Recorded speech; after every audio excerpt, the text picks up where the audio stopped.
Pinalalahanan po ng Bureau of Internal Revenue, BIR, yung mga employer na dapat ipatupad na ang mas mababang income tax sa unang payday itong Enero.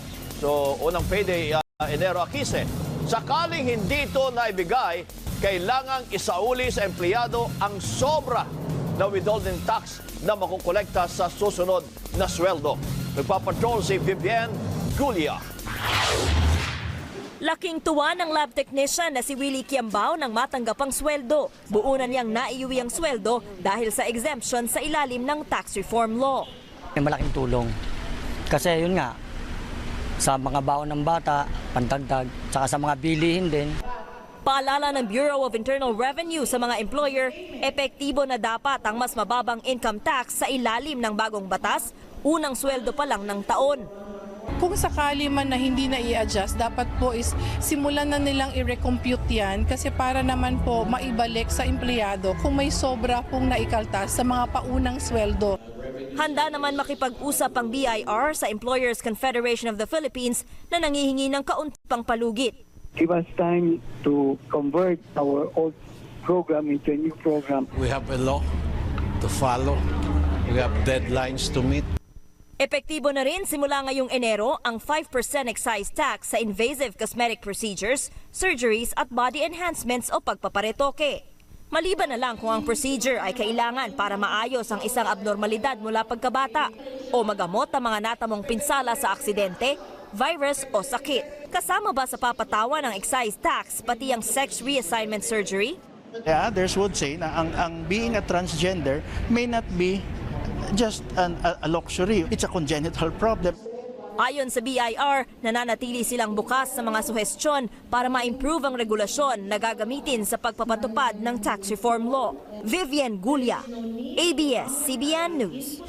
Ibinunyag ng isang naarestong hard killer ang kanilang ginagawang mga pagpatay na may kaugnayan sa droga. Isang drug lord din umano na nakakulong ngayon sa Bilibid ang nag-uutos sa kanila kung sino ang mga itutumba. Exclusive na papatrol si Ann Ambrosio. Sa kuha ng CCTV noong December 29 alas 7 ng gabi, kitang papalapit ay sa lalaki sa may barangay hall, bitbit ang isang baril. 5 beses niyang pinaputukan ng barangay kagawad na si Ana Patricia Faustino Regular na nasa loob ng barangay hall. Kitang napatakbo sa lalaki sa pagkabigla, pero nang balikan ng kagawad ay nakabulagta na ito. Agad na sinugod sa ospital ng kagawad pero binawian din ang buhay.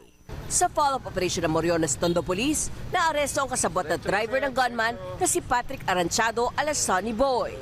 Umamin ng suspect na hard killer siya at kasama siya noon sa pagpatay kay Gagawad. May tawag po sa amin na tatrabawin na po yung tao. Ilang araw bago ito naaresto, inamin ni Aranchado na silang bumaril sa isang Randy Flores na utos umano ng isang drug lord sa Bilibid. Bakit siya nag-uutos na bumaril? Mga dispalko sa kanya, ma'am. Dispalko? Sa droga, ma'am. Si Kagawad Regular ay kasama raw sa target list sa papatayin dahil sa gabal daw sa kanilang operasyon sa droga. Base din sa cellphone na na-recover sa suspect, marami pa silang target, kabilang ang 3 pang pulis Maynila. May mga pulis po silang target na humuhuli laban sa kanila, tinatrabaho po nila. Tukoy na ng pulis na tinuturod drug lord ng mga suspect. Yung mga presong lumabas sa kulungan, inutusan niya gumawa naman ng krimen. Revelasyon pa ni Aranchado, 3 grupo o 15 silang binabayaran para pumatay. Per head po, ma'am. 30,000 po. Pag hindi napatay? 15, ma'am. Ann Ambrosio, ABS-CBN News. No-show po si dating Pangulong Noynoy Aquino sa arraignment para sa kanyang kasong graft and usurpation of authority sa Sandigan Bayan kanina. May nakabinbin kasing motion to quash Aquino kaugnay nito. Sa naturang motion hiniling ng mga abogado ni Aquino na i-dismiss ang mga paratang laban sa kanya. Giit nila ang mga aksyon ni Aquino kaugnay ng Oplan Exodus noong 2015 sa Mamasapano, Maguindanao ay sakop ng kanyang kapangyarihan bilang Pangulo. Binigyan ng 10 araw ng Sandigan Bayan ang prosekusyon para magkomento sa motion ng kampo ni Aquino.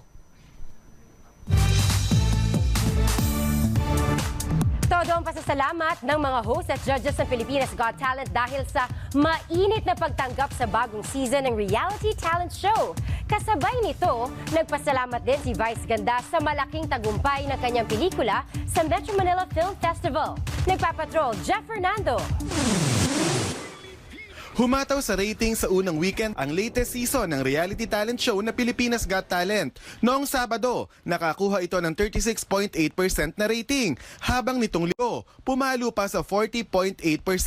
Kaya naman abot-abot ang pasasalamat ng judges, host at staff ng programa. Nais po namin magpasalamat sa inyo lahat. Maganda po ang feedback at reception at maganda ang mga salitang nanggagaling sa inyo. Simula pa lamang po yun. Hindi namin na-expect na ganun kabongga pala yung pagtanggap, ganun kainit yung pagtanggap ng mga tao. Kaya maraming salamat. Ayon naman kina Robin Padilla at FMG, asahan ang mas level up pang mga talento na bibida sa mga darating pang episodes. Ang gauge namin si Boss FMG tsaka si Miss Vice.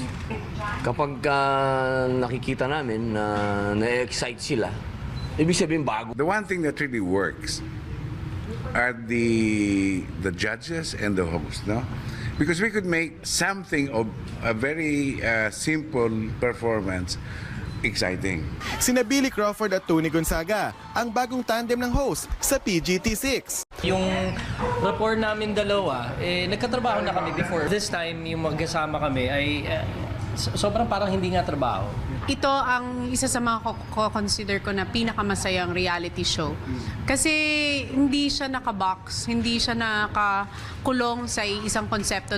Nakuha ng acrobatic hunks na Bardilierans na nagpakita ng husay sa pull-up bars, ang unang golden buzzer. Kasi itong season, hindi lang ang judges ang merong golden buzzer, kundi pati yung mga host. Isinabay na rin ang sorpresang pa-birthday kay Tony Gonzaga at victory thank you message ni Vice sa malaking tagumpay ng The Revenger Squad. 540 million thank yous ang gusto kong sabihin sa kanila. Jeff Fernando, ABS-CBN News. Ayos. Okay talaga si FMG. Oo, kaya ako pinapanood niya para lang kay FMG. At yan ang mga balitang nakalap sa aming mas malawak na pagpapatrol. Sa ating malasakit sa isa't isa, maihahatid natin ang pag-asa. Maraming salamat at magandang gabi, bayan!